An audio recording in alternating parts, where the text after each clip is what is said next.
Suamiku pergi ke Jepang bersama ibu mertua dan keluarganya untuk menikah lagi dengan wanita selingkuhannya.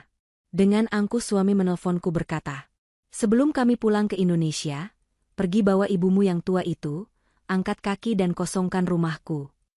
Tapi saat suami dan selingkuhannya pulang, mereka syok histeris melihat rumah mewahnya sudah hancur. Dari dalam mobil aku tersenyum puas melihat pemandangan itu. Mereka tak tahu siapa aku sebenarnya. Sebelum ceritanya dimulai, silahkan tulis di kolom komentar dari daerah mana saja teman-teman yang menonton cerita ini. Jangan lupa like dan subscribe agar channel ini bisa semakin berkembang dan bisa mempersembahkan cerita yang lebih menarik lagi. Dari luar, rumah itu adalah lambang kesuksesan. Pilar-pilar putih menjulang tinggi menopang atap bergaya Mediterania. Taman yang terawat sempurna mengelilingi kolam renang biru jernih yang berkilauan di bawah matahari tropis. Mobil-mobil mewah terparkir rapi di garasi yang luas.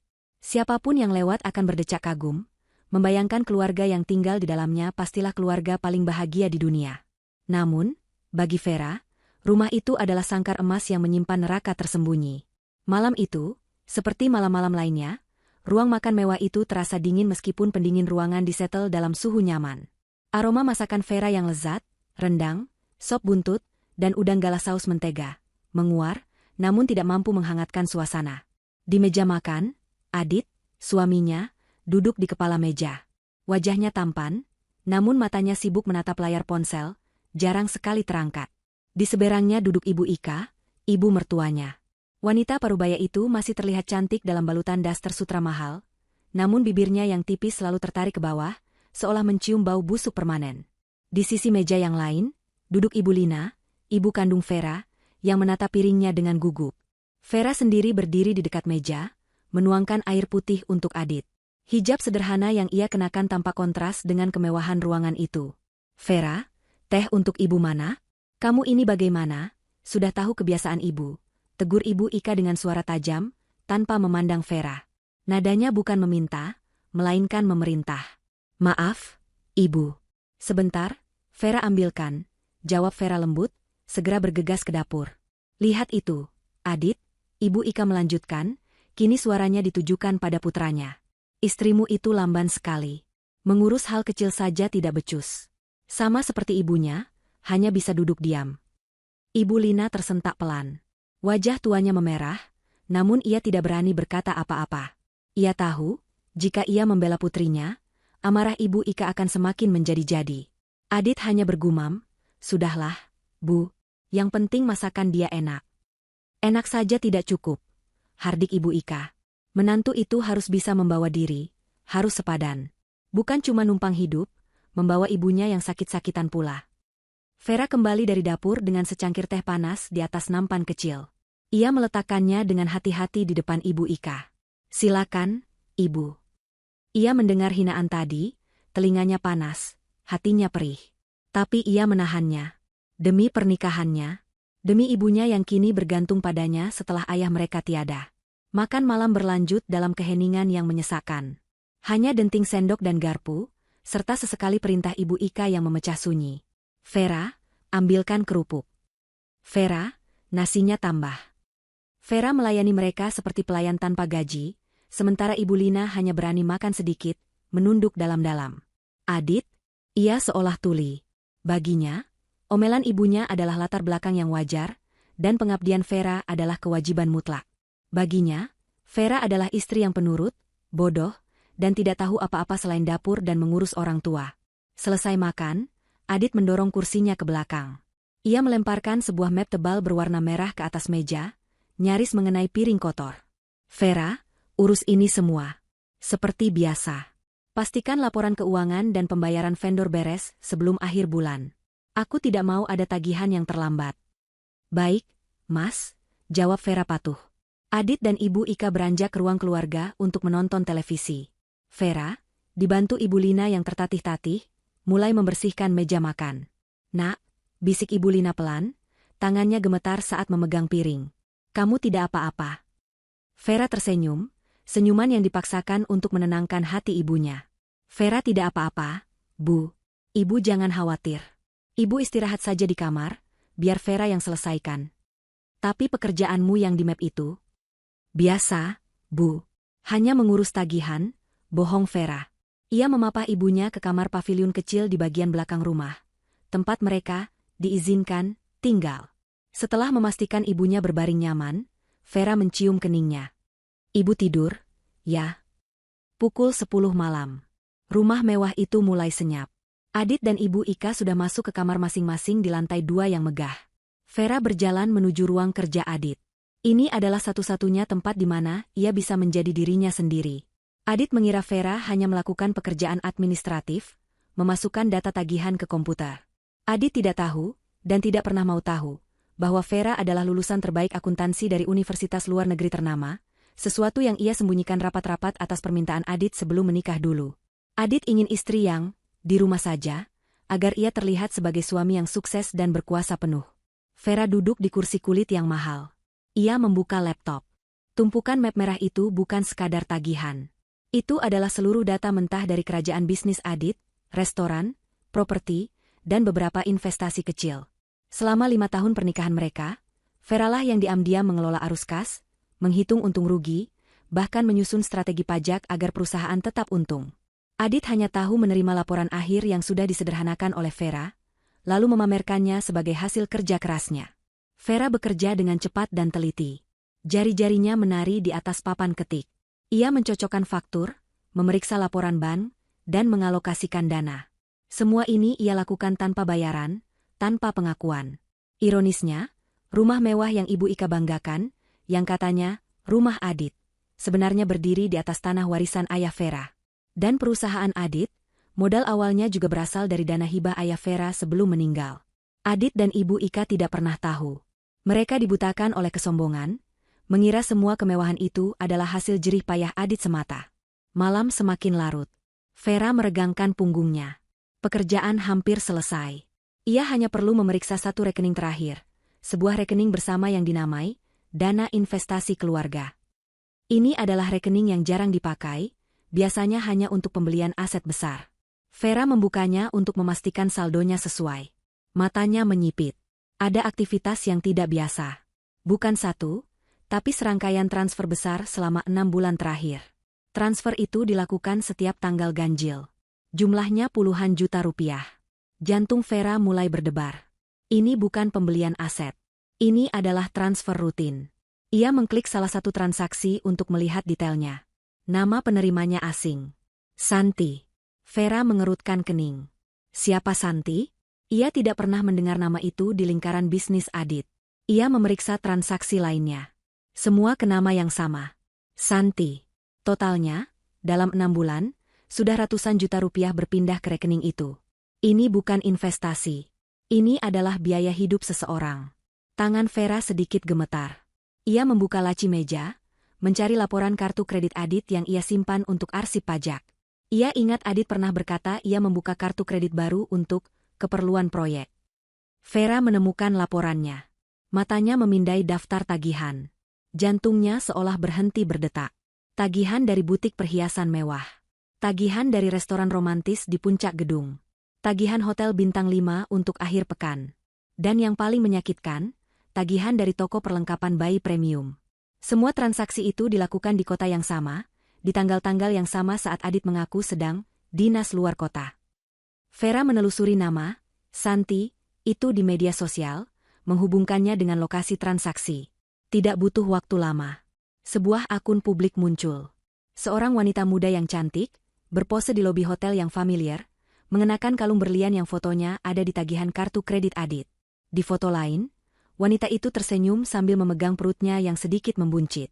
Napas Vera tercekat. Pengkhianatan itu begitu telak, begitu nyata. Ini bukan sekadar perselingkuhan.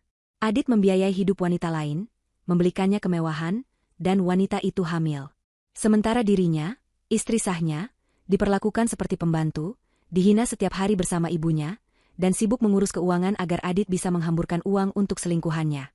Vera menutup laptop. Wajahnya pucat pasi. Tapi ia tidak menangis. Rasa sakit yang luar biasa itu dengan cepat berubah menjadi sesuatu yang lain. Sesuatu yang dingin, tajam, dan sangat fokus. Ia sudah cukup lama menjadi bodoh. Ia sudah cukup lama diam demi menjaga perasaan ibunya dan keutuhan rumah tangga palsu ini. Malam itu, Di ruang kerja yang sunyi, di dalam rumah yang dibangun di atas tanah miliknya, Vera yang penurut telah mati. Pagi datang dengan kepalsuan yang sama seperti biasanya.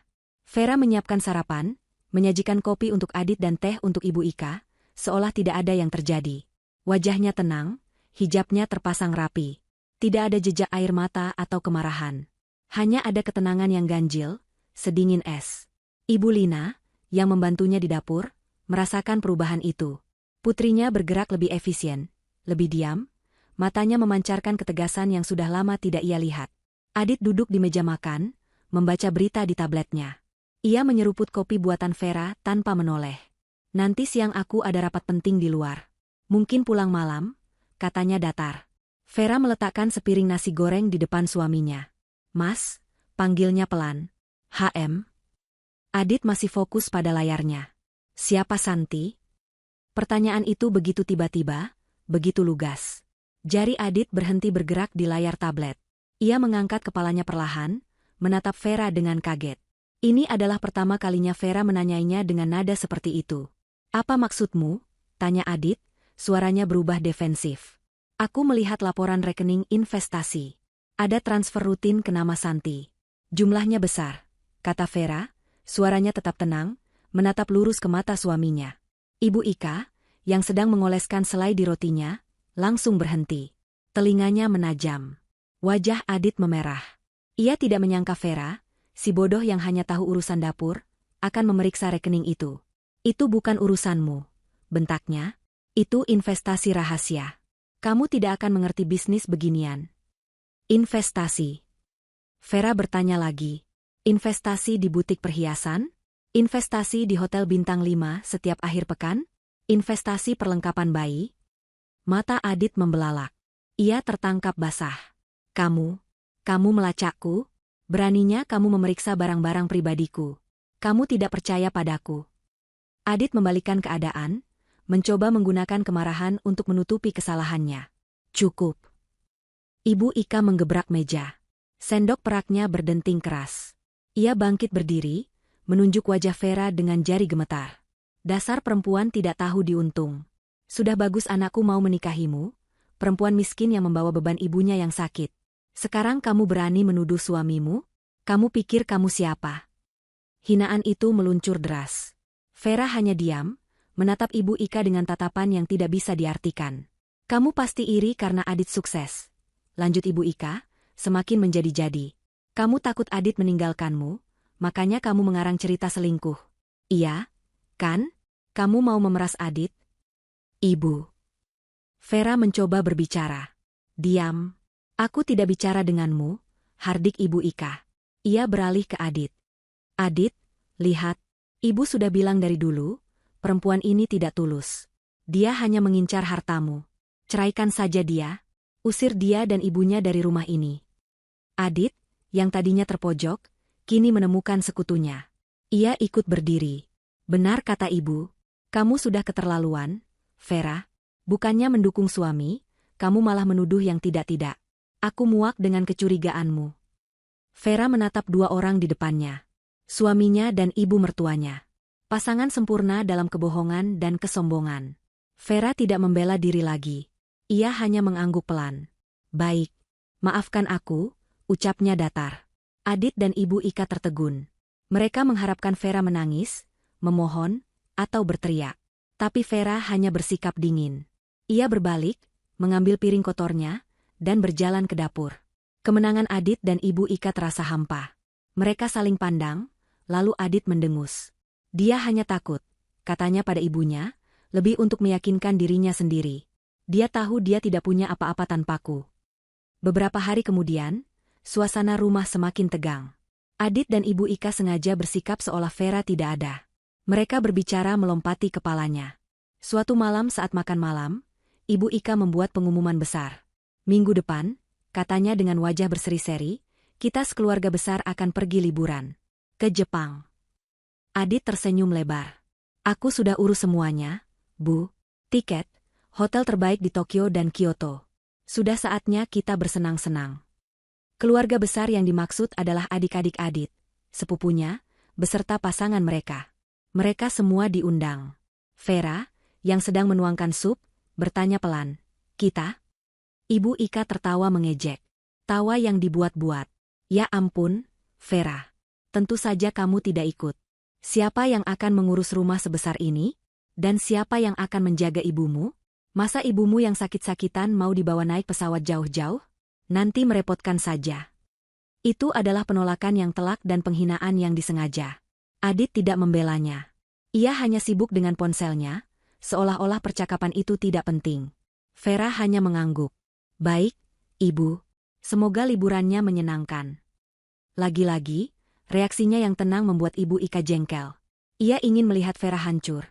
Tapi wanita itu semakin tegar seperti batu karang. Hari keberangkatan pun tiba. Subuh itu, Vera sudah sibuk membantu menyiapkan koper-koper mahal Adit dan Ibu Ika. Ia bahkan memasakkan bekal sarapan untuk mereka makan di perjalanan menuju bandara. Ia melakukan semua tugasnya sebagai istri dengan sempurna. "Kamu yakin tidak mau kami antar ke bandara?" tanya Adit, sedikit canggung. Ini adalah basa-basi paling minimal yang bisa ia lakukan. "Tidak perlu, Mas. Kalian sudah pesan taksi online yang besar, kan? Aku harus menjaga Ibu Lina. Beliau semalam kurang tidur," jawab Vera lembut, membenarkan kerah kemeja Adit. Sentuhannya ringan, namun terasa dingin. Adit dan Ibu Ika berangkat diiringi lambaian tangan Vera dari depan pintu. Rumah mewah itu langsung terasa lengang. Tapi Vera tidak beristirahat. Ia segera masuk ke kamar ibunya. "Ibu, kita harus pergi sekarang," katanya. Ibu Lina, yang sudah berpakaian rapi, tampak bingung. "Pergi kemana, Nak?" "Ke tempat yang lebih aman. Pak Agung sudah menunggu di luar." Pak Agung adalah orang kepercayaan almarhum ayah Vera. Seorang pria parubaya yang setia dan efisien, yang selama ini Vera minta untuk mengawasi aset-aset tersembunyi keluarganya. Dengan bantuan Pak Agung, Vera membawa ibunya keluar dari rumah itu, hanya membawa dokumen penting dan beberapa pakaian. Mereka tidak pergi ke rumah kontrakan sempit. Mereka pergi ke sebuah penthouse di puncak gedung apartemen paling mewah di pusat kota, sebuah properti yang juga tidak diketahui Adit. "Nak, apa yang terjadi?" tanya Ibu Lina cemas, saat melihat kemewahan apartemen baru mereka. Vera memeluk ibunya. "Vera akan jelaskan nanti. Sekarang Ibu istirahat. Di sini aman, tidak akan ada yang menghina Ibu lagi." Setelah menenangkan ibunya, Vera tidak beristirahat. Ia punya firasat buruk. Ia harus memastikan. Ia mengambil kunci mobil sederhana miliknya, mobil yang ia beli dengan sisa uang warisan pribadinya, dan melaju ke bandara. Ia tiba tepat waktu. Dari kejauhan, di area check-in kelas bisnis, ia melihat rombongan Adit. Ibu Ika tertawa lebar. Adik-adik Adit sibuk berfoto. Adit berdiri di sana, tersenyum. Dan kemudian, Vera melihatnya. Seorang wanita muda menghampiri mereka. Wanita yang ia kenali dari foto di media sosial. Santi. Hati Vera mencelos. Jadi, ini bukan liburan keluarga. Ini adalah tamasya pengkhianatan. Adit membawa selingkuhannya berlibur bersama keluarganya. Dan pemandangan berikutnya adalah yang paling menghancurkan. Ibu Ika, ibu mertuanya yang selalu menghinanya, berbalik dan memeluk Santi dengan hangat. Ibu Ika mengelus perut Santi yang membuncit itu dengan senyum bahagia. Adit kemudian merangkul pinggang Santi dengan mesra, mencium pipinya, di depan seluruh keluarganya. Mereka semua tahu. Seluruh keluarga Adit tahu tentang perselingkuhan ini dan mereka merestuinya. Mereka semua bersekongkol untuk membuangnya. Vera memegang kemudi erat-erat. Ia tidak tahu ia sedang melihat apa. Kalung. Santi mengenakan kalung berlian yang sama dengan yang dipakai Ibu Ika. Kalung kembar. Itu adalah kalung yang Adit beli bulan lalu, yang ia klaim sebagai investasi barang, dan disimpan di brankas. Ternyata itu hadiah untuk istri baru dan ibunya. Vera memundurkan mobilnya. Air mata tidak lagi terbendung. Tapi ini bukan air mata kesedihan. Ini adalah air mata kemarahan yang membara. Mereka telah mengambil semuanya. Mereka telah menginjak-injak harga dirinya, menghina ibunya, dan kini mereka merayakan pengkhianatan itu secara terbuka. Ia melajukan mobilnya meninggalkan bandara. Ia tidak lagi ragu. Permainan sudah selesai. Sekarang, saatnya ia membalas. Apartemen penthouse itu adalah dunia yang berbeda. Jika rumah Adit adalah pameran kemewahan yang norak dan berisik, tempat ini adalah benteng ketenangan yang elegan. Jendela-jendela setinggi langit-langit membentang dari lantai ke plafon, menyuguhkan pemandangan kota Jakarta yang gemerlap 1000 cahaya di bawah sana. Perabotannya minimalis namun terbuat dari material terbaik. Tidak ada vas porselen berlebihan atau lukisan potret diri yang angkuh seperti di rumah Ibu Ika. Semuanya dirancang untuk kenyamanan dan efisiensi. Vera memapah ibunya ke kamar tidur utama, yang memiliki ranjang empuk dan kamar mandi pribadi yang lebih besar dari kamar pavilion mereka sebelumnya. Ibu Lina menatap sekeliling dengan cemas. Tangannya yang keriput mencengkeram lengan Vera. "Nak, tempat apa ini? Ini pasti sangat mahal. Uang dari mana, Vera? Kita tidak boleh menambah masalah." Ketakutan telah mendarah daging dalam diri wanita tua itu, setelah bertahun-tahun hidup di bawah bayang-bayang hinaan Ibu Ika. Vera menggenggam tangan ibunya, menuntunnya untuk duduk di tepi ranjang. "Ibu, tenang. Ini milik kita. Ini aman." Vera berlutut di depan ibunya, menatap mata tuanya dengan kesungguhan. "Ini adalah salah satu peninggalan ayah. Ayah menyiapkannya untuk kita, untuk berjaga-jaga. Tidak ada yang tahu tempat ini selain Pak Agung. Ayahmu." Mata Ibu Lina berkaca-kaca. "Bahkan setelah tiada, dia masih melindungi kita." "Selalu," bisik Vera. "Sekarang, Ibu istirahat. Vera akan pesan makanan enak. Ibu tidak perlu memasak, tidak perlu melayani siapapun. Mulai sekarang, Ibu akan dilayani." Vera menghabiskan 2 hari pertama untuk memulihkan kondisi ibunya. Ia memanggil dokter pribadi untuk memeriksa kesehatan Ibu Lina. Ia memesan layanan spa di kamar. Perlahan, gurat ketakutan di wajah ibunya mulai memudar, digantikan oleh kebingungan dan sedikit harapan. Selama itu pula, Vera tidak diam. Ia bekerja tanpa lelah di ruang kerja apartemen yang canggih. Ia memantau setiap pergerakan Adit dan keluarganya di Jepang melalui media sosial. Mereka tidak menahan diri. Ibu Ika, Adit, dan Santi mengunggah puluhan foto setiap hari. Foto-foto di kuil, foto-foto makan malam mewah, foto-foto Adit dan Santi berciuman di bawah bunga sakura buatan, karena saat itu bukan musimnya. Mereka menandai Vera di beberapa foto, sebuah tindakan kejam yang disengaja untuk menyakitinya. Mereka ingin Vera melihat apa yang telah ia lepaskan. Mereka ingin Vera hancur dan menyesal. Vera melihat semua itu. Ia menyimpan setiap foto, setiap video, setiap tanda terima digital yang masih bisa ia akses dari akun Adit. Ia tidak merasakan sakit lagi. Yang ada hanya rasa dingin yang menusuk. Ia sedang mengumpulkan amunisi. Ia tahu apa yang akan terjadi selanjutnya. Adit tidak akan puas hanya dengan memamerkan kebahagiaan barunya. Ia harus menghancurkan Vera sepenuhnya. Pada hari ketiga, telepon itu datang. Ponsel Vera, yang terhubung dengan akun komunikasi rumah, berdering. Nama Adit muncul di layar. Vera sedang duduk di sofa bludru abu-abu, minum teh melati. Ibu Lina sedang tidur siang di kamarnya. Vera menatap layar itu selama beberapa detik. Ia menarik napas dalam-dalam, menenangkan detak jantungnya. Kemudian, dengan tangan yang stabil, ia menerima panggilan video itu. Wajah Adit langsung memenuhi layar. Ia tampak sangat puas. Ia berada di sebuah restoran mewah, di sebelahnya duduk Santi yang bersandar manja di bahunya, dan di seberangnya, Ibu Ika tersenyum penuh kemenangan. "Halo, Vera," sapa Adit, suaranya penuh ejekan. "Bagaimana kabarmu di rumah besar yang sepi itu? Masih betah jadi pembantu?" Santi tertawa kecil, tawa yang dibuat-buat seperti lonceng murahan. Vera hanya menatap mereka. Wajahnya tenang, hijabnya terpasang sempurna. Ia tidak mengucapkan sepatah kata pun. Keheningannya membuat Adit jengkel. Ia ingin melihat Vera menangis. "Kenapa diam? Kaget? Oh, aku lupa mengenalkan. Ini Santi, istri keduaku. Kami baru saja mendaftarkan pernikahan kami di kedutaan." Santi mengangkat tangannya, memamerkan cincin berlian besar di jari manisnya, cincin yang dibeli menggunakan uang yang Vera kelola. "Salam kenal, Mbak Vera," katanya dengan nada manis yang palsu. "Adit, jangan buang-buang waktu," sela Ibu Ika, suaranya tak sabar. "Langsung saja ke intinya."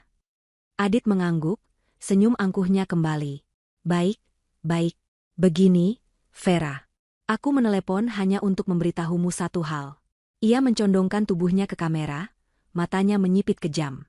"Aku sudah menikah lagi. Pernikahan yang setara, yang direstui ibuku.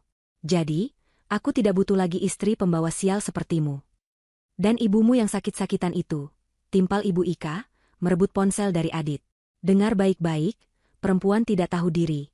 Aku muak melihat kalian berdua di rumah anakku. Jadi," Adit mengambil alih lagi, "aku memberimu waktu 1 minggu. Sebelum kami pulang ke Indonesia, aku mau kau pergi. Pergi bawa ibumu yang tua itu. Angkat kaki dan kosongkan rumahku. Paham?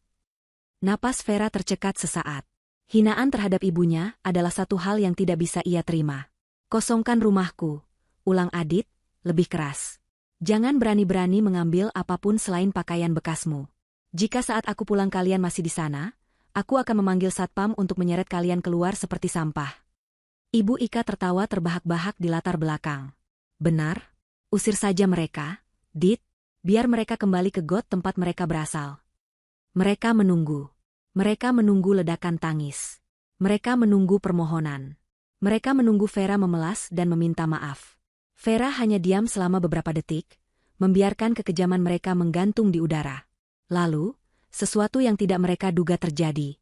Bibir Vera perlahan-lahan tertarik ke atas, membentuk sebuah senyuman tipis.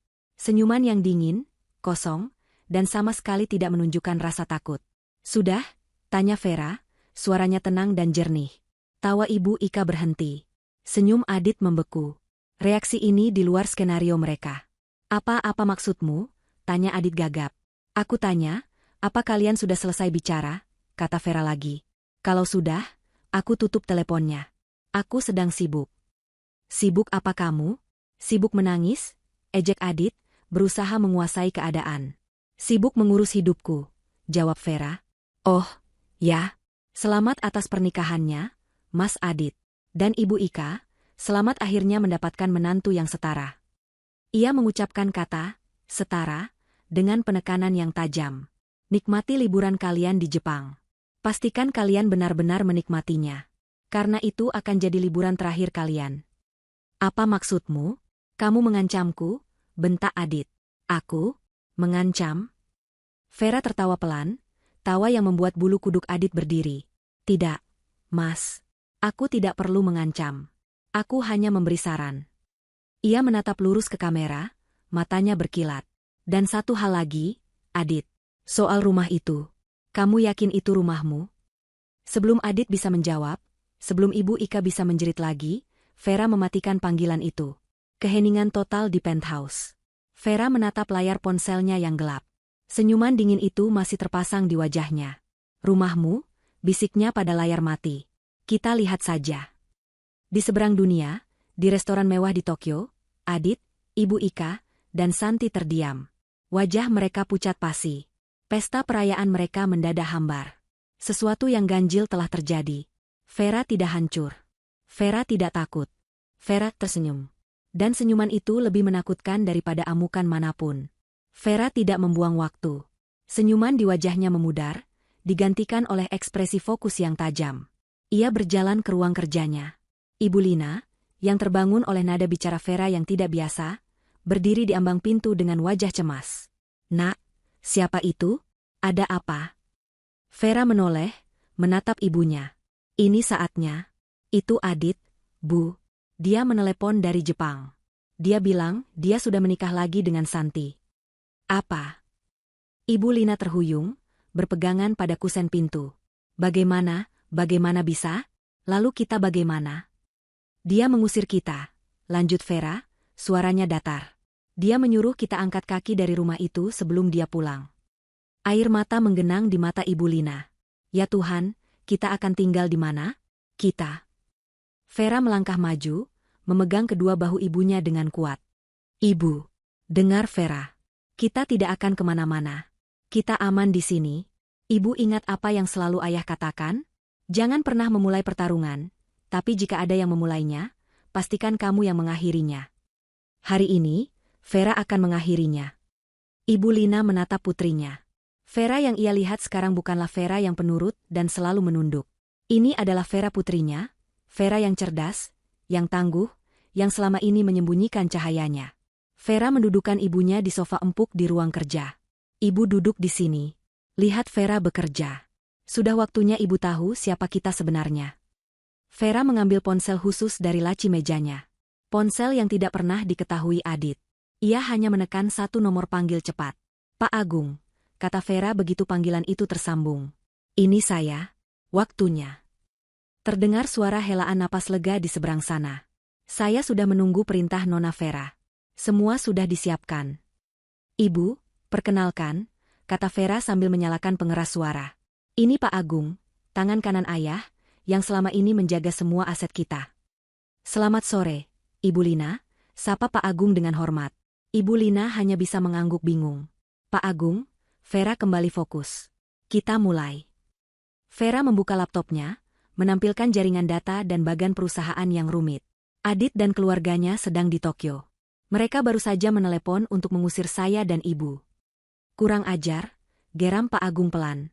Apa perintah Nona? Pertama, uang, kata Vera. Saya mau mereka terdampar. Bekukan semua rekening pribadi atas nama Adit Saputra dan Ika Sumardi. Tarik semua fasilitas kartu kredit korporat dan pribadi mereka. Saya mau mereka tidak bisa membayar tagihan hotel mereka besok pagi. Siap, Nona. Saya perkirakan dana tunai di dompet mereka tidak akan cukup untuk membeli tiket kereta ke bandara, jawab Pak Agung. Bagus. Kedua, perusahaan, lanjut Vera. Adit mengira dia adalah CEO. Padahal, perusahaan yang dia pimpin itu PT Maju Bersama, 90% sahamnya dimiliki oleh perusahaan holding kita, PT Cakrawala Nusantara, melalui 3 perusahaan cangkang yang berbeda. Benar, Pak Agung? 100% benar, Nona. Tuan Adit hanya memegang saham 10%, hadiah dari almarhum ayah Nona, yang bodohnya dia kira adalah saham mayoritas.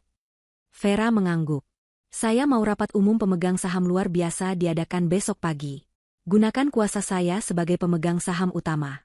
Agenda pertama, nonaktifkan Adit Saputra dari posisi direktur utama atas dugaan penyelewengan dana perusahaan. Penyelewengan dana? Tanya Ibu Lina kaget. Ya, Bu. Uang yang dia pakai untuk membiayai Santi, membeli perhiasan, dan liburan ini, semua diambil dari rekening perusahaan. Dia menyebutnya biaya representasi. Saya punya semua buktinya, jelas Vera. Pak Agung, tunjuk Pak Budi sebagai pelaksana tugas sementara. Agenda kedua, mulai audit forensik menyeluruh. Saya mau setiap rupiah yang dia curi terhitung. Siapkan berkas laporan untuk kepolisian atas tuduhan penggelapan dalam jabatan. Akan dilaksanakan, Nona. Tim hukum kita akan menyerahkan surat panggilan itu begitu Tuan Adit menginjakan kaki di Bandara Indonesia. Ada jeda sejenak. Vera menatap layar di depannya. Di sana, terpampang foto rumah mewah yang baru saja diperintahkan Adit untuk ia kosongkan. Ketiga, rumah itu, kata Vera, suaranya menjadi sedingin es. Ya, Nona, kata Pak Agung, tanah itu sepenuhnya atas nama Nona Vera, sebagai bagian dari warisan yang tidak terpisahkan. Namun, bangunan di atasnya secara hukum rumit. Dibangun sebagian menggunakan dana perusahaan Tuan Adit. Saya tidak peduli dengan bangunannya, Pak Agung, potong Vera. Bangunan itu penuh kenangan buruk. Penuh dengan hinaan Ibu Ika dan pengkhianatan Adit. Saya tidak sudi melihatnya lagi. Kita bisa segel properti itu, Nona. Kita bisa usir mereka secara hukum saat mereka tiba, usul Pak Agung. Vera menggeleng. Tidak. Itu terlalu mudah. Mereka mengusir saya dan ibu seperti sampah. Mereka ingin saya dan ibu kehilangan tempat tinggal. Mereka ingin kami menderita. Saya akan memberikan mereka apa yang mereka inginkan. Ia menatap lurus ke depan, matanya memantulkan cahaya kota. Pak Agung, hubungi tim konstruksi dan pembongkaran terbaik yang kita miliki. Mereka punya waktu sampai Adit dan keluarganya berhasil mencari cara untuk pulang. Mungkin 5, mungkin 6 hari. Pak Agung terdiam sesaat, mengerti arah perintah ini. Nona yakin? Saya mau tempat itu tidak ada saat mereka pulang. Perintah Vera, suaranya tidak bergetar sedikit pun. Saya tidak mau ada sisa satu batu bata pun. Saya mau mereka pulang ke tanah kosong. Ratakan dengan tanah. Ibu Lina menutup mulutnya, terperangah. Ini adalah tingkat keputusan yang tidak pernah ia bayangkan. Segera laksanakan, Nona Vera, jawab Pak Agung. Tidak ada keraguan lagi dalam suaranya.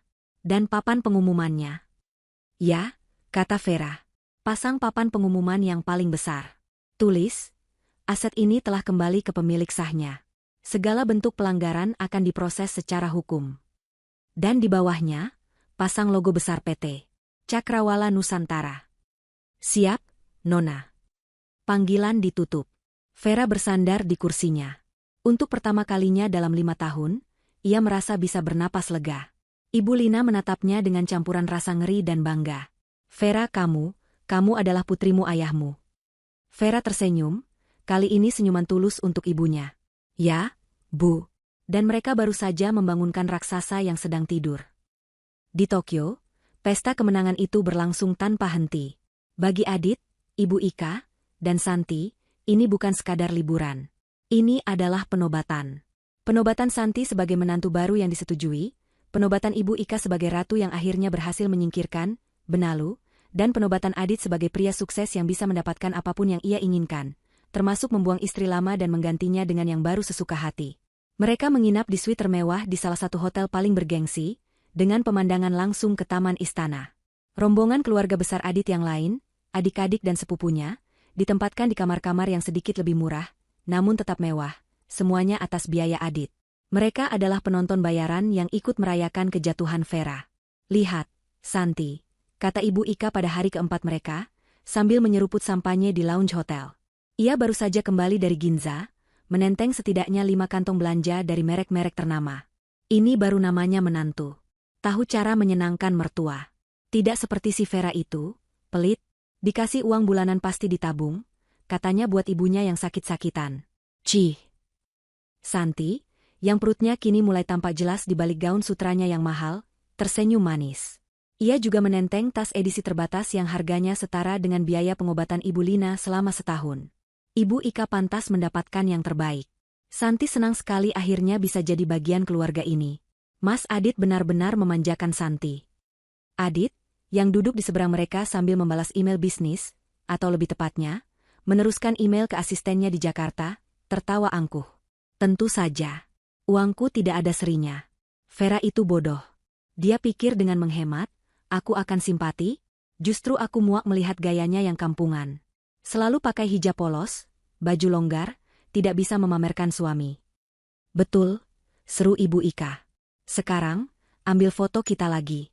Pakai ponsel barumu itu, Dit, yang kameranya paling bagus.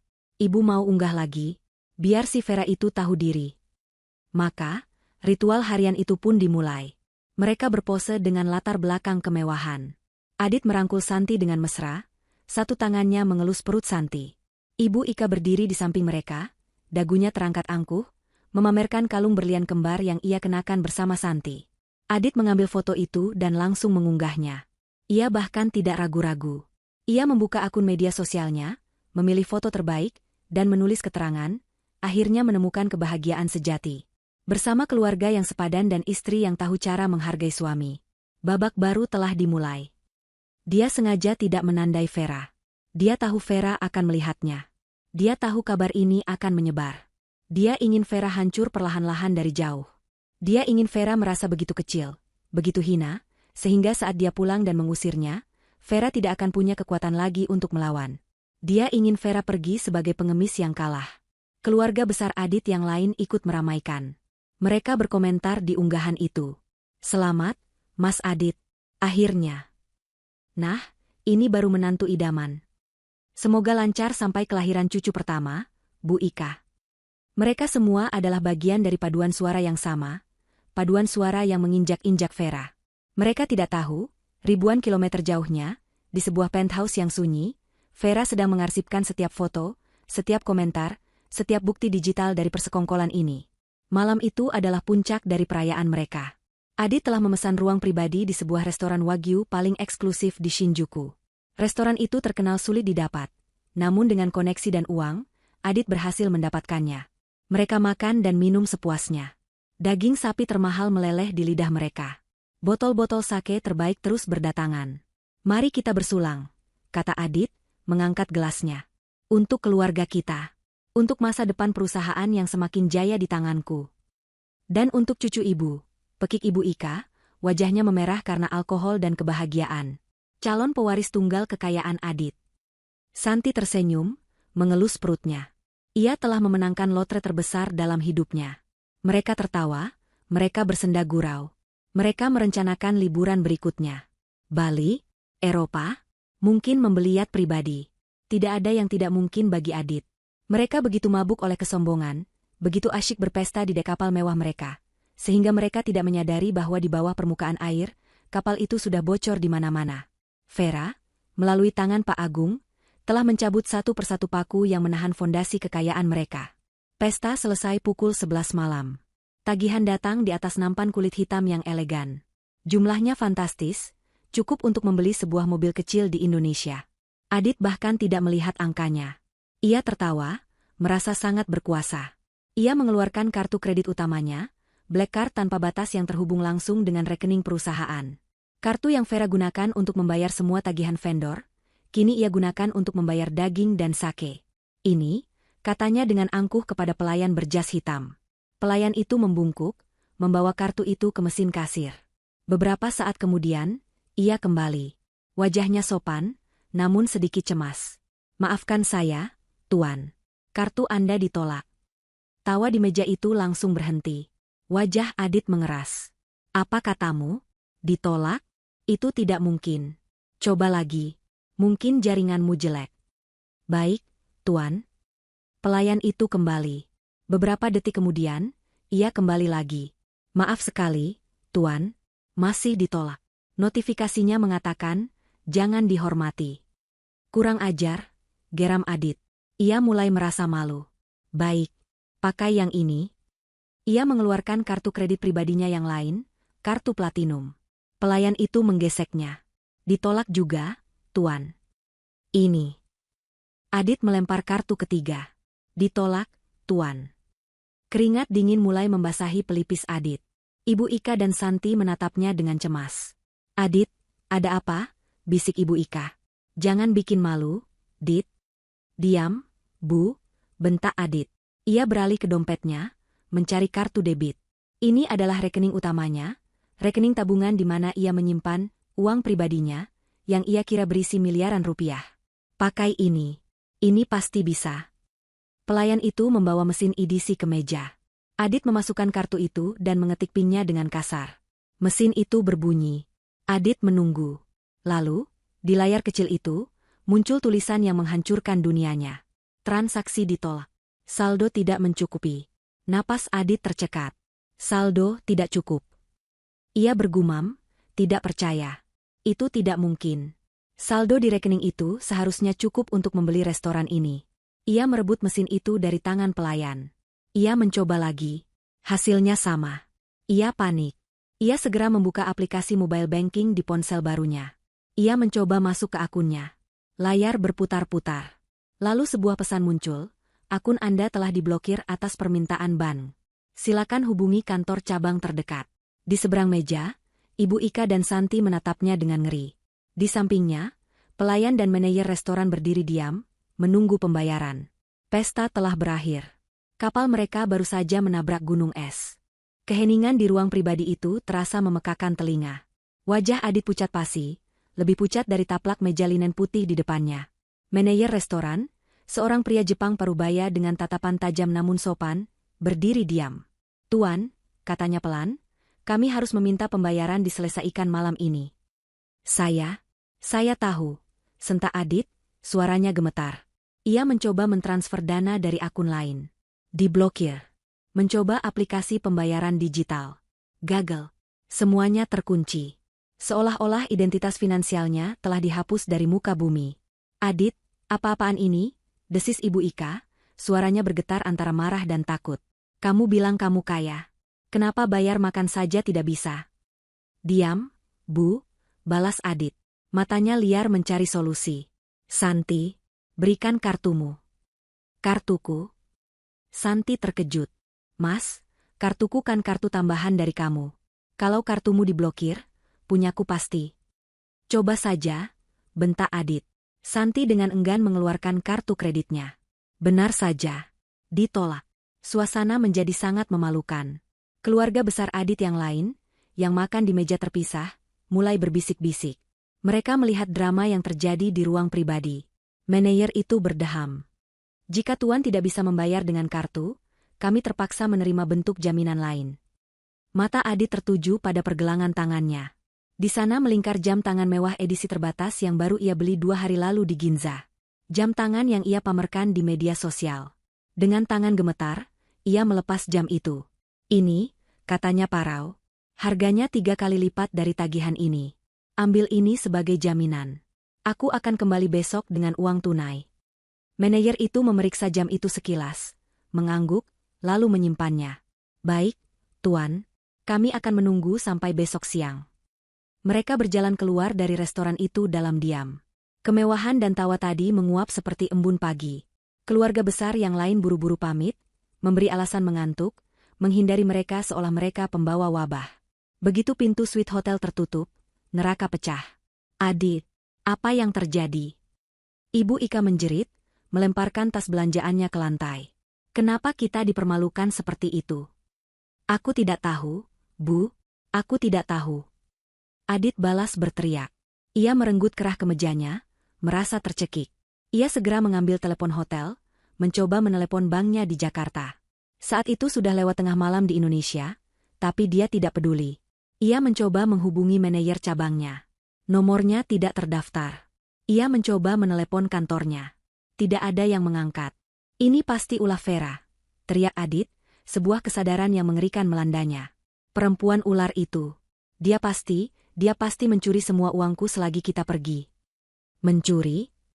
Santi membelalak. Bagaimana bisa? Bukankah dia bodoh? Bukankah dia hanya tahu mengurus rumah? Aku tidak tahu bagaimana caranya. Adit mengacak-acak rambutnya frustrasi. Mungkin dia menyewa seseorang. Dia pasti sudah merencanakan ini. Dia menguras semua rekeningku. Terus kita bagaimana? Suara Santi meninggi, nada manjanya hilang, digantikan kepanikan murni. Aku sedang hamil, Mas. Aku butuh biaya. Hotel ini, tiket pulang kita.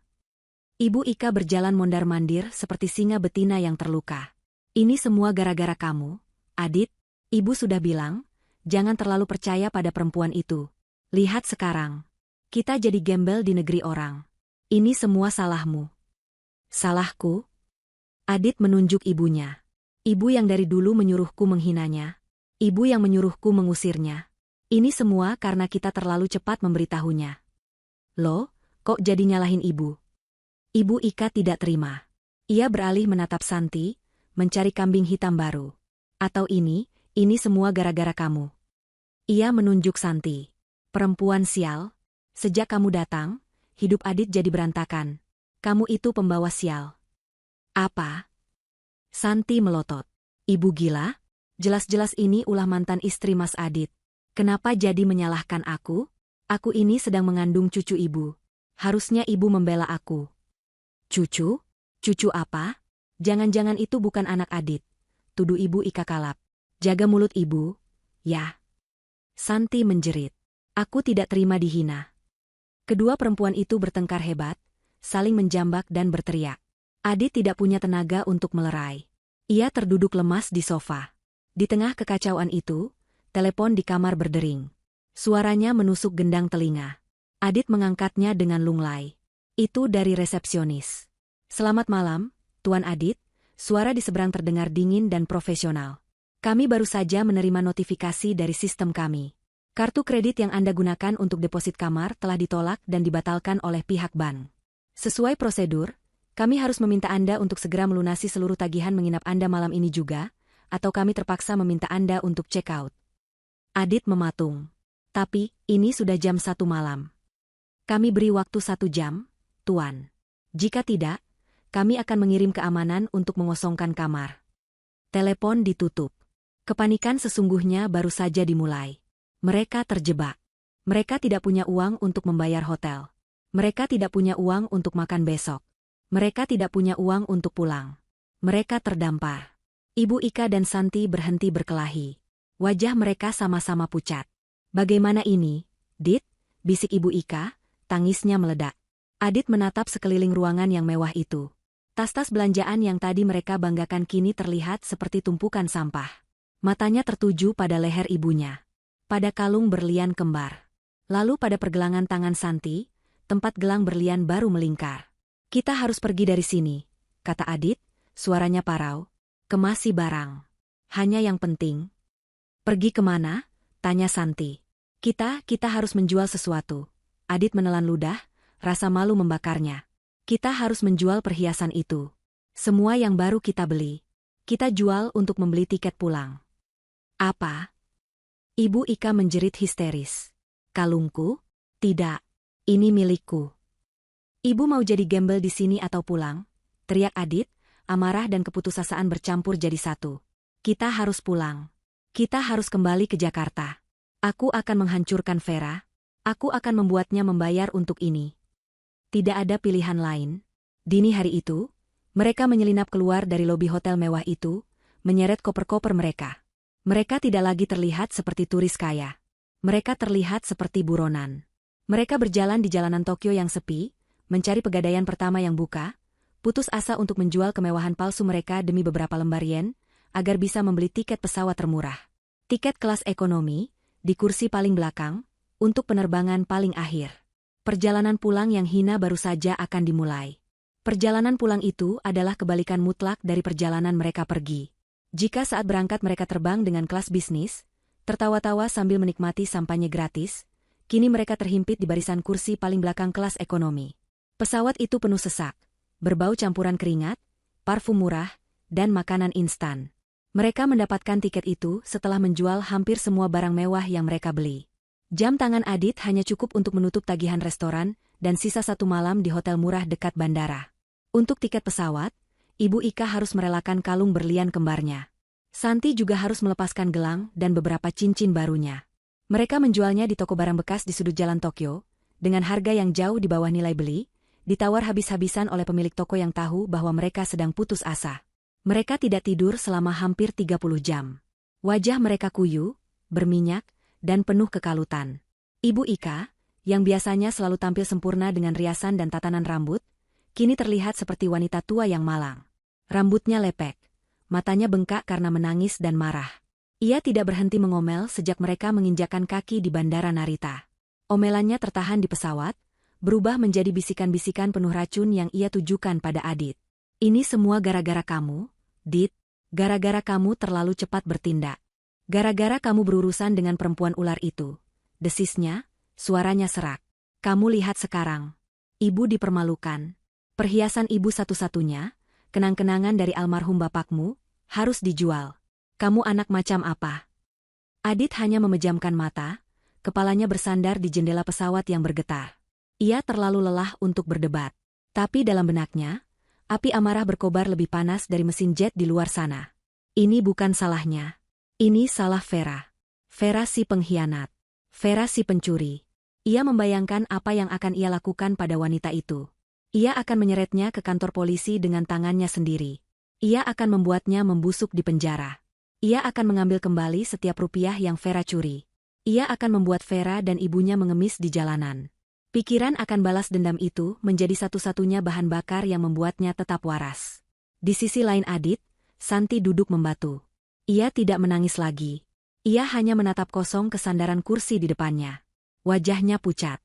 Rasa mual di perutnya bukan lagi karena kehamilannya, tapi karena ketakutan.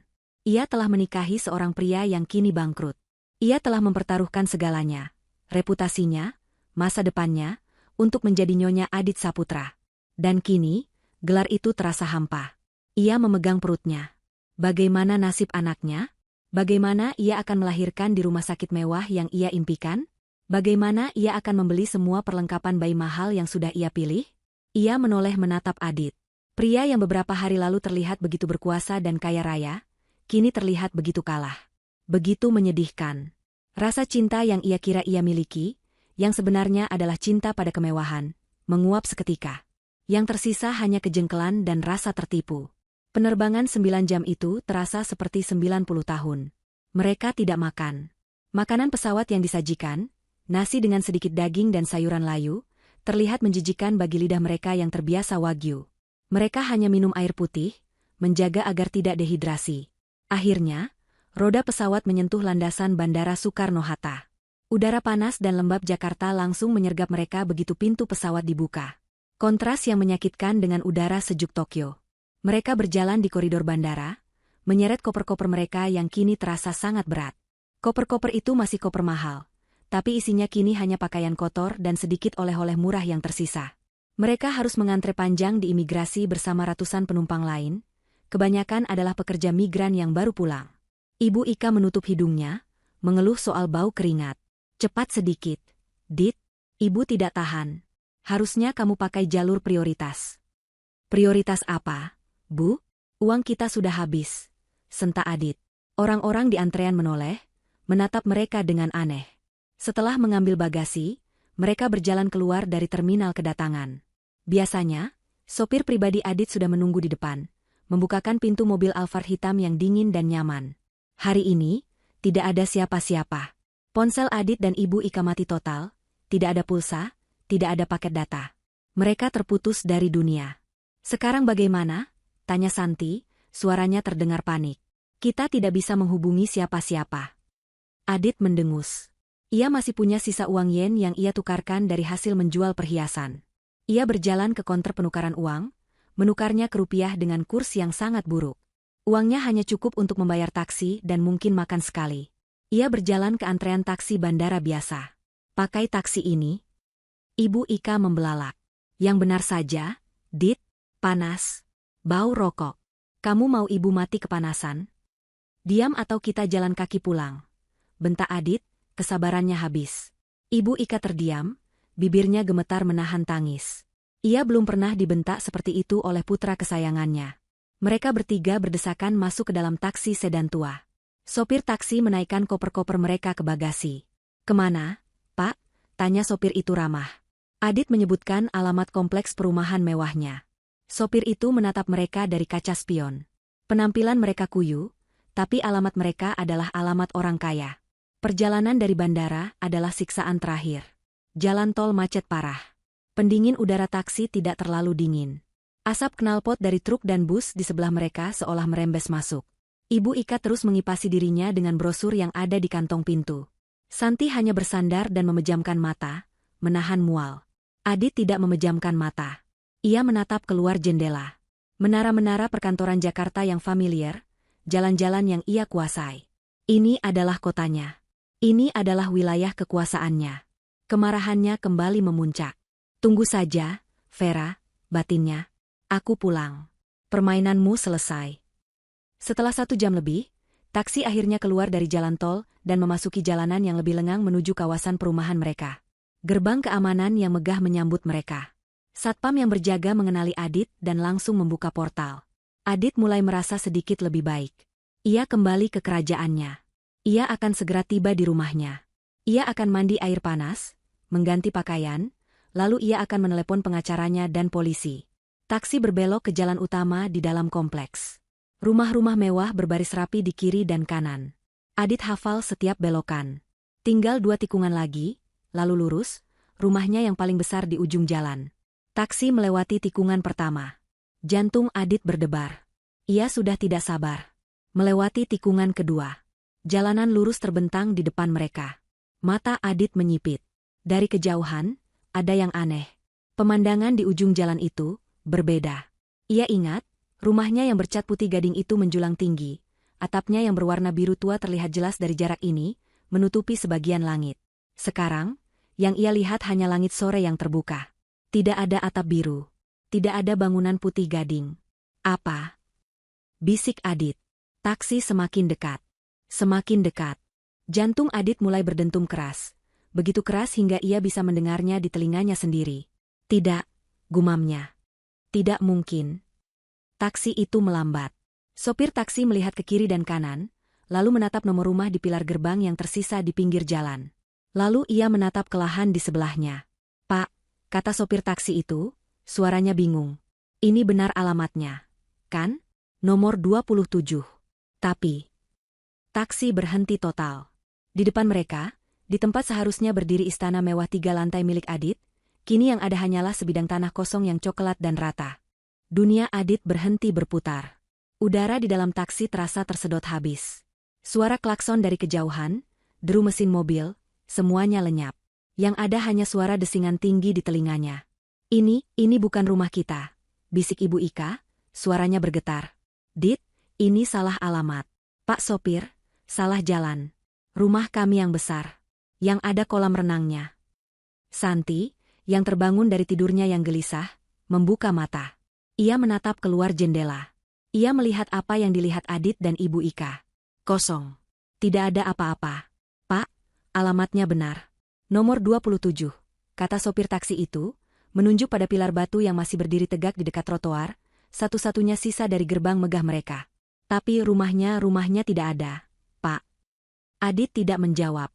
Ia mendorong pintu taksi dengan kasar dan melangkah keluar. Kakinya terasa seperti jeli. Ia berdiri di atas aspal jalanan di depan properti miliknya. Angin sore meniup debu coklat dari lahan itu, menerpa wajahnya. Di sanalah seharusnya ruang tamunya berada. Di sana seharusnya tangga spiral marmer tempat Ibu Ika biasa berpose. Di sana seharusnya kolam renang tempat ia berencana mengadakan pesta.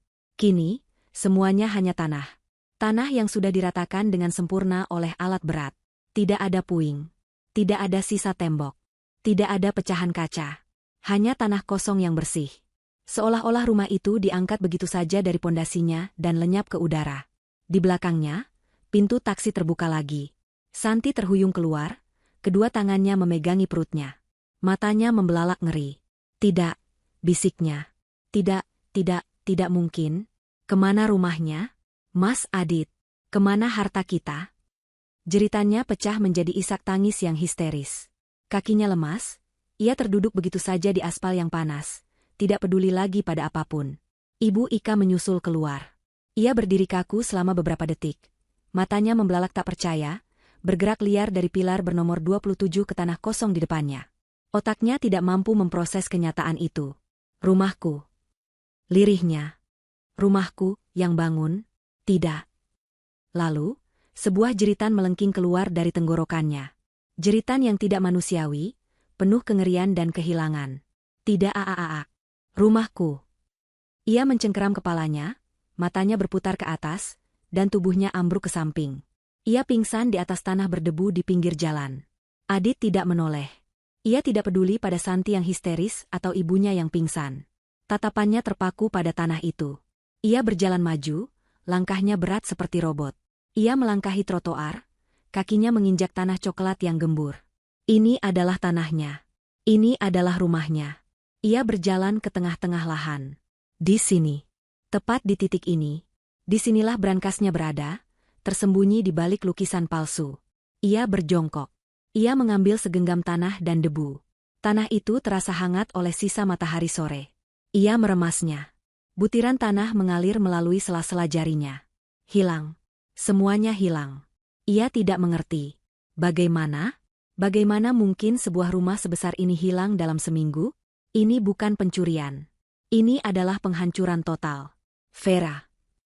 Sebuah raungan primitif keluar dari dalam dadanya. Nama itu meledak di udara, penuh amarah, kebencian, dan untuk pertama kalinya, ketakutan. Apa yang kau lakukan? Di mana kau, perempuan sialan? Vera. Ia berteriak dan terus berteriak. Suaranya menggema di tanah kosong itu. Beberapa tetangga dari rumah seberang mulai mengintip dari balik tirai mereka, menyaksikan drama yang mengerikan itu. Sopir taksi, yang ketakutan melihat 3 penumpangnya bertingkah seperti orang gila, buru-buru membuka bagasinya. Ia melempar koper-koper mereka begitu saja ke pinggir jalan, di samping tubuh Ibu Ika yang tergeletak. Ia melompat kembali ke mobilnya, memutar balik dengan cepat, dan tancap gas meninggalkan tempat itu. Ia tidak mau berurusan dengan polisi atau rumah sakit jiwa. Kini mereka benar-benar sendirian. Adit, berdiri gemetar di tengah tanah kosong. Santi, menangis meraung-raung di jalanan. Ibu Ika, terbaring pingsan di debu. Dan di sekeliling mereka, tumpukan koper-koper murah hasil kepulangan mereka yang hina. Mata Adit yang liar tiba-tiba menangkap sesuatu. Sesuatu yang tadi tidak ia perhatikan. Di sudut depan lahan, dekat pilar nomor 27, tertancap sebuah tiang. Di tiang itu, terpasang sebuah papan pengumuman yang besar, baru, dan dicetak profesional. Ia terhuyung-huyung berjalan ke arah papan itu. Napasnya tersengal-sengal. Ia harus menyingkirkan debu dari matanya untuk membaca tulisan di atasnya. Kata-kata itu dicetak tebal dengan huruf kapital hitam yang tegas. Dijual, aset sitaan atas nama Adit Saputra. Adit merasakan darahnya surut dari wajahnya. Aset sitaan? Siapa yang menyita? Lalu ia membaca baris di bawahnya, yang dicetak lebih besar lagi. Telah dibeli oleh PT Cakrawala Nusantara. PT Cakrawala Nusantara? Nama apa itu? Dia tidak kenal perusahaan itu. Dia tidak pernah berbisnis dengan mereka. Bagaimana bisa mereka membeli asetnya? Jantungnya berdebar kencang, ia merasakan firasat yang sangat, Sangat buruk. Ia menatap nama perusahaan itu, mencoba mengingat-ingat di mana ia pernah mendengarnya, tapi otaknya kosong. Yang ia tahu hanyalah satu hal. Rumahnya bukan hanya hancur. Rumahnya telah dirampas. Semuanya telah diambil darinya. Saat Adit masih terpaku menatap papan pengumuman itu, mencoba mencerna arti dari PT Cakrawala Nusantara, sebuah suara decitan ban pelan terdengar di aspal di belakangnya. Itu bukan suara taksi tua yang kabur. Ini adalah suara yang berat, halus, dan berwibawa. Suara kendaraan mahal yang berhenti dengan presisi. Adit tidak menoleh. Ia masih terlalu syok. Santi, yang tangisnya mulai mereda menjadi isakan pelan, mengangkat kepalanya yang basah oleh air mata dan ingus. Ia melihatnya. Sebuah mobil Rolls-Royce hitam legam, berkilauan seperti obsidian di bawah cahaya senja, telah berhenti tepat di samping mereka. Mobil itu begitu mewah, begitu megah, membuat semua mobil lain di kompleks itu terlihat seperti mainan anak-anak. Kacanya gelap gulita, memantulkan pemandangan kehancuran mereka, Santi yang terduduk di aspal, Ibu Ika yang masih pingsan di tanah, dan koper-koper mereka yang berserakan. Santi terdiam. Bahkan dalam mimpinya yang paling liar, ia belum pernah melihat mobil semahal itu dari dekat. Siapa ini? Apa mereka berhenti untuk menolong? Perlahan, kaca jendela belakang di sisi penumpang turun tanpa suara. Di dalam, di atas kursi kulit berwarna krem yang empuk, duduklah Vera. Ia tidak lagi terlihat seperti pelayan yang kuyu. Hijab sutra berwarna emerald green melilit kepalanya dengan anggun, serasi dengan setelan blazer dan celana panjang berpotongan sempurna yang ia kenakan. Wajahnya dirias tipis namun profesional, menonjolkan matanya yang kini menatap lurus ke depan dengan ketenangan yang mematikan. Ia terlihat berkuasa, tenang, dan sangat kaya. Di sampingnya, duduk Ibu Lina. Wanita tua itu tidak lagi terlihat sakit-sakitan. Ia mengenakan pakaian yang bagus, wajahnya segar, dan tatapannya tidak lagi menunjukkan rasa takut. Ia menatap lurus ke depan, ke tanah kosong di mana ia dulu dihina setiap hari. Adit, merasakan ada yang mengawasinya, akhirnya berbalik badan. Matanya bertemu dengan mata Vera. Dunia Adit kembali jungkir balik. Ini Vera. Tapi ini bukan Vera istrinya. Ini orang asing. Ini adalah wanita yang memancarkan aura kekuatan yang begitu besar, hingga membuatnya sulit bernapas. Ia membandingkan penampilan Vera yang sempurna dengan Santi yang berantakan di aspal. Ia membandingkan ketenangan Ibu Lina dengan Ibu Ika yang tergeletak pingsan. Vera? Desisnya. Nama itu terasa pahit di lidahnya. Kamu. Ini semua perbuatanmu? Vera menolehkan kepalanya perlahan. Tatapannya sedingin es. Kau mencari rumahmu, Adit? Tanyanya. Suaranya jernih, tenang, dan bergema di jalanan yang sepi itu. Tidak ada kemarahan. Tidak ada histeria. Hanya fakta. Sayang sekali. Ia berhenti sejenak, membiarkan Adit tergantung. Perusahaan holding milik keluargaku, Vera melanjutkan, memutuskan untuk membeli tanah ini. Rupanya pemilik sebelumnya, Tuan Adit Saputra, gagal bayar utang dalam jumlah besar pada perusahaan yang dia pimpin. Ironis sekali, bukan? Kepala Adit berputar. Gagal bayar utang? Perusahaan holding milik keluarga? Apa omong kosong apa ini? Gagapnya. Keluarga apa? Kamu tidak punya keluarga. Kamu miskin. Ibumu miskin. Vera tersenyum. Senyuman tipis yang sama, yang menghantui Adit sejak panggilan video di Jepang. Kamu tidak pernah bertanya. Adit, kamu tidak pernah peduli. Kamu hanya sibuk dengan kesombonganmu. PT Cakrawala Nusantara, kata Vera, menunjuk papan pengumuman itu dengan dagunya. Itu perusahaan holding milik keluargaku. Perusahaan yang didirikan oleh almarhum ayahku. Perusahaan yang menaungi 3 perusahaan cangkang yang memiliki 90% saham di PT Maju Bersama, perusahaan yang kamu klaim sebagai milikmu. Darah Adit benar-benar surut dari wajahnya. Ia merasa mual. 90%? 5 tahun lalu, Vera bercerita, suaranya tetap datar seperti seorang dosen yang memberi kuliah, aku jatuh cinta pada seorang pria. Pria yang kupercaya tulus. Ayahku tidak setuju. Ayahku melihat siapa dia sebenarnya. Tapi aku buta. Jadi, demi aku, ayahku memberinya hadiah. 10% saham perusahaan dan modal awal, hanya agar putrinya bisa bahagia. Ayahku memintaku berjanji satu hal, rahasiakan sisanya. Biarkan pria itu berpikir dia hebat, biarkan dia membangun egonya. Ayahku bilang, Orang sombong akan selalu menghancurkan dirinya sendiri. Kita hanya perlu menunggu. Vera menatap Adit lurus di mata. Dan kamu menghancurkan dirimu sendiri, Adit. Kamu menghina aku. Kamu menghina ibuku. Kamu mengkhianatiku. Dan yang paling bodoh, kamu mencuri. Kamu mencuri dari perusahaan yang pada akhirnya adalah milikku. Santi, yang mendengarkan semua itu dari aspal, ternganga. Mulutnya terbuka lebar. Wanita yang ia rebut suaminya, wanita yang ia ejek, ternyata adalah pemilik segalanya. Tidak. Bisik Adit. Ini tidak mungkin. Ini mimpi buruk. Tidak mungkin. Kamu bohong. Selama 5 tahun, Vera melanjutkan, mengabaikan penyangkalan Adit, aku duduk di ruang kerjamu. Aku yang mengelola keuanganmu. Aku yang memastikan bisnismu untung. Aku yang menutupi jejak-jejak penggelapan kecilmu selama ini, berharap kamu akan sadar. Tapi kamu tidak sadar. Kamu malah semakin rakus. Kamu menggunakan uang perusahaan untuk membiayai wanita ini, Vera melirik Santi dengan jijik, dan ibumu. Kamu pikir kamu siapa? Bentak Adit, mencoba mengumpulkan sisa-sisa keberaniannya. Kamu tidak bisa melakukan ini. Aku akan menuntutmu. Ini perampokan. Benarkah? Tanya Vera. Pintu depan mobil Rolls-Royce itu terbuka.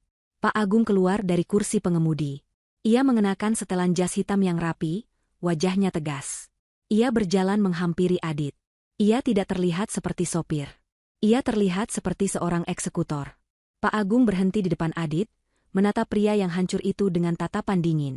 Tuan Adit Saputra, kata Pak Agung, suaranya berat dan resmi. Ia mengulurkan sebuah amplop coklat tebal. Adit menatap amplop itu dengan gemetar. Itu surat panggilan dari kepolisian, jelas Pak Agung. Atas tuduhan penggelapan aset perusahaan PT Maju Bersama senilai miliaran rupiah. Semua bukti transaksi, pembelian perhiasan, biaya liburan ke Jepang menggunakan dana perusahaan, sudah kami serahkan. Tidak. Adit menggelengkan kepalanya. Itu uangku. Aku direkturnya. Anda mantan direktur, koreksi Pak Agung. RUPS luar biasa telah dilaksanakan 3 hari lalu. Anda sudah dipecat secara tidak hormat. Dan ini, Pak Agung menyerahkan map kedua, adalah surat perintah penyitaan aset pribadi Anda untuk menutupi kerugian perusahaan. Termasuk sisa 10% saham Anda yang tidak berharga itu. Anda tidak punya apa-apa lagi, Tuan Adit. Adit tidak mengambil map itu. Tangannya terlalu gemetar. Map itu jatuh ke tanah di antara kakinya. Penyitaan aset. Kepolisian. Penjara. Kata-kata itu berputar-putar di kepalanya. Dan rumah ini? Tanya Adit, suaranya parau, menunjuk ke tanah kosong. Kenapa kamu hancurkan? Vera akhirnya menatapnya lagi. Kali ini, ada kilatan emosi di matanya. Kilatan kemarahan yang dingin. Kamu menyuruhku angkat kaki. Kamu menyuruhku mengosongkan rumahmu. Jadi aku mengosongkannya, kata Vera. Tanah ini milikku. Warisan ayahku. Tapi bangunannya? Bangunan itu dibangun dengan uang perusahaan yang kamu curi. Bangunan itu adalah simbol kesombonganmu dan kekejaman ibumu. Bangunan itu kotor. Jadi aku membersihkannya. Di belakang mereka, Santi tiba-tiba berdiri. Wajahnya pucat pasi, tapi matanya menyala liar. Ia sadar. Ia telah menikahi pria yang bangkrut total. Pria yang akan masuk penjara. Ia tidak akan mendapatkan apa-apa. Ia telah salah bertaruh. Ia berjalan cepat ke arah Adit, yang masih mematung menatap Vera. Mas Adit, panggilnya. Adit tidak menoleh. Mas Adit, teriaknya. Adit akhirnya menoleh padanya, wajahnya kosong. Plah, Santi menampar wajah Adit sekeras yang ia bisa. Suaranya menggema di jalanan itu. Pria bajingan. Penipu, jeritnya. Kamu bilang kamu kaya. Kamu bilang aku akan hidup enak. Kamu menghancurkan hidupku. Santi, aku. Adit gagap. Aku tidak peduli. Santi menangis histeris. Ia menendang salah satu koper di dekatnya. Aku tidak mau tahu. Jangan cari aku lagi. Ia berbalik, menatap Vera yang duduk di dalam mobil mewah dengan iri dan benci. Lalu ia berbalik lagi, berjalan tertatih-tatih secepat yang ia bisa, meninggalkan Adit, meninggalkan Ibu Ika yang pingsan, hanya membawa tas tangannya, menghilang di tikungan jalan. Adit kini benar-benar sendirian. Ditinggal selingkuhannya. Ibunya pingsan. Rumahnya hilang. Perusahaannya dirampas. Dan penjara menunggunya. Ia menatap Vera. Matanya memerah. Vera, tolong. Bisiknya. Ini adalah kata terakhir yang tersisa. Permohonan. Maafkan aku hilaf. Vera, tolong jangan penjarakan aku. Kasihani aku. Vera menatap pria yang memohon di depannya. Pria yang sama yang beberapa hari lalu dengan angkuh menyuruhnya angkat kaki. Kasihan? Vera mengulang kata itu. Di mana kasihanmu saat ibumu menghina ibuku setiap hari? Di mana kasihanmu saat kamu memamerkan selingkuhanmu di depan mataku? Di mana kasihanmu saat kamu menyuruhku dan ibuku yang sakit untuk pergi dari rumah ini? Vera menggeleng pelan. Kamu tidak pantas dikasihani. Adit, kamu pantas mendapatkan ini semua. Kaca jendela Rolls-Royce itu mulai naik kembali tanpa suara. Tidak. Vera. Tunggu. Adit berlari ke arah mobil, menggedor-gedor kaca jendela yang gelap. Buka. Vera. Jangan tinggalkan aku. Pak Agung dengan sigap menahan Adit, mencengkeram lengannya dengan kuat. Mobil mewah itu meluncur pergi dengan mulus, meninggalkan Adit yang meronta-ronta dalam cengkeraman Pak Agung. Di dalam mobil, Ibu Lina menggenggam tangan putrinya. Semua sudah selesai, Nak, katanya lembut. Vera menatap lurus ke depan, ke jalanan yang terbentang. Ia menarik napas dalam-dalam, lalu mengembuskannya. Senyuman tipis muncul di wajahnya. Kali ini, bukan senyuman dingin. Itu adalah senyuman tulus. Senyuman kebebasan. Belum, Bu, katanya. Ini baru permulaan. Raungan sirene polisi memecah keheningan senja di kompleks perumahan mewah itu. Tetangga yang tadinya hanya berani mengintip, kini memberanikan diri keluar rumah. Mereka menyaksikan pemandangan yang akan menjadi gosip terpanas selama bertahun-tahun. 2 mobil patroli polisi berhenti tepat di depan lahan kosong bernomor 27. Pak Agung, yang masih mencengkeram Adit, melepaskannya saat petugas berseragam turun. Ini dia orangnya, Pak, kata Pak Agung tenang, menyerahkan map berisi surat perintah penangkapan. Adit tidak melawan lagi. Seluruh tenaga dan kesombongannya telah terkuras habis. Ia seperti boneka kain yang pasrah ketika tangannya diborgol ke belakang. Ia menatap kosong ke tanah tempat rumahnya dulu berdiri. Saat ia digiring masuk ke mobil polisi, tatapannya bertemu dengan tatapan para tetangganya. Tetangga yang dulu selalu iri padanya, yang dulu selalu ia pameri kekayaan. Kini, mereka menatapnya dengan campuran rasa kasihan dan jijik. Mal, itu adalah rasa sakit terakhir yang menghancurkannya, lebih sakit daripada kehilangan uang. Tolong, ibuku. Bisiknya parau pada seorang petugas, menunjuk Ibu Ika yang masih tergeletak di tanah. Petugas yang lain memanggil ambulans. Saat Adit dibawa pergi, ia melihat para petugas medis datang dan mengangkat tubuh ibunya ke atas tandu. Itu adalah pemandangan terakhirnya sebagai orang bebas. Di dalam mobil Rolls-Royce yang melaju tenang, Vera menerima telepon dari Pak Agung. Sudah diamankan, Nona. Tuan Adit dibawa ke Polda. Ambulans juga sudah mengurus Nyonya Ika. Bagus, Pak Agung. Terima kasih. Pastikan proses hukumnya berjalan tanpa celah. Gunakan tim pengacara terbaik kita, kata Vera. Dan, Nona Santi, tanya Pak Agung. Vera terdiam sejenak. Biarkan dia pergi. Dia sudah mendapatkan hukumannya sendiri. Menikah dengan pria bangkrut dan kini harus berjuang sendirian. Itu lebih dari cukup. Vera menutup teleponnya. Ia bersandar di kursi empuk itu. Di sampingnya, Ibu Lina tersenyum. Ayahmu akan sangat bangga padamu, Nak. Vera hanya melakukan apa yang harus dilakukan. Bu, jawab Vera, menggenggam tangan ibunya. Tidak akan ada lagi yang berani menghina ibu. Kabar kejatuhan Adit Saputra menyebar seperti api. Media bisnis yang dulu memujanya sebagai entrepreneur muda sukses, kini berlomba-lomba memberitakan skandal penggelapannya. Fotonya saat digiring polisi terpampang di halaman depan. Di pengadilan, bukti yang disajikan Vera dan tim hukumnya begitu kuat. Rekaman CCTV, jejak digital transfer dana, kesaksian para vendor, semuanya memberatkan Adit. Ia terbukti secara sah dan meyakinkan telah merugikan perusahaan miliaran rupiah. Upayanya untuk menyalahkan Vera berbalik menjadi bumerang. Jaksa justru memuji Vera karena berhasil membongkar kejahatan ini dari dalam. Adit divonis hukuman penjara bertahun-tahun. Bagaimana dengan Ibu Ika? Syok yang ia alami malam itu ternyata berdampak permanen. Kehilangan rumah, status sosial, dan putra kesayangannya dalam satu waktu menghancurkan mentalnya. Ia tidak pernah pulih sepenuhnya. Setelah keluar dari rumah sakit, tanpa Adit dan tanpa uang sepeser pun, ia harus bergantung pada belas kasihan kerabat jauhnya. Ia berakhir di sebuah panti Wureda sederhana, menghabiskan sisa hari-harinya dalam kebingungan, seringkali berbicara sendiri, mengomel pada bayangan Vera yang ia kira masih menjadi menantunya. Karma telah mengambil kembali semua kesombongannya. Santi menghilang. Kabar terakhir menyebutkan ia terlihat kembali ke kampung halamannya, menumpang di rumah orang tuanya. Ia harus membesarkan anak dari pria yang ia benci, dalam kondisi ekonomi yang sulit, jauh dari gemerlap ibu kota yang ia dambakan. Waktu pun berlalu. 1 tahun kemudian, di lahan kosong bernomor 27, kini berdiri sebuah bangunan yang sama sekali berbeda. Bukan rumah tinggal yang angkuh, melainkan sebuah gedung kaca 3 lantai yang modern dan elegan. Gedung itu adalah kantor pusat Lina Foundation, sebuah yayasan amal yang didirikan oleh Vera dan didedikasikan untuk ibunya. Yayasan itu fokus membantu para ibu tunggal dan lansia yang kurang beruntung, memberikan mereka tempat tinggal yang layak dan pelatihan keterampilan. Di lantai teratas gedung itu, di sebuah ruang kantor yang luas dengan pemandangan kota, Vera berdiri di depan jendela kaca. Ia tidak lagi mengenakan setelan bisnis yang kaku. Ia mengenakan gamis sederhana namun anggun, hijabnya terulur menutupi dada. Di mejanya, terpampang plakat nama, Vera Hairunisa, Ketua Yayasan. Ia telah mengambil alih PT Cakrawala Nusantara, namun ia tidak menjalankannya sendiri. Ia menunjuk Pak Agung sebagai CEO, membiarkan para profesional mengurus bisnis warisan ayahnya. Baginya, uang bukan lagi tujuan. Uang adalah alat.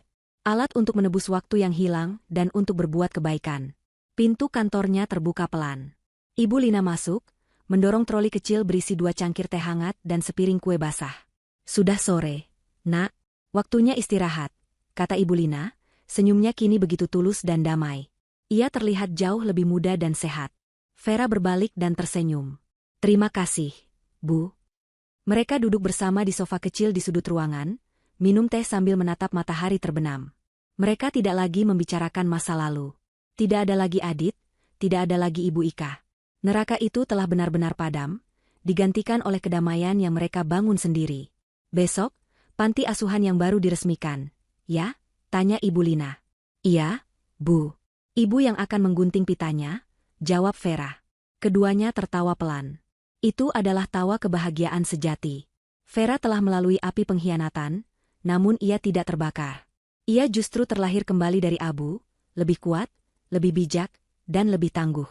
Ia tidak hanya menghancurkan mereka yang telah menyakitinya, ia telah membangun sesuatu yang baru dan indah di atas reruntuhan itu. Keadilan telah ditegakkan, karma telah dibayar lunas, dan sang protagonis mendapatkan akhir yang paling memuaskan, kedamaian dan kebahagiaan sejati, bersama orang yang paling ia cintai.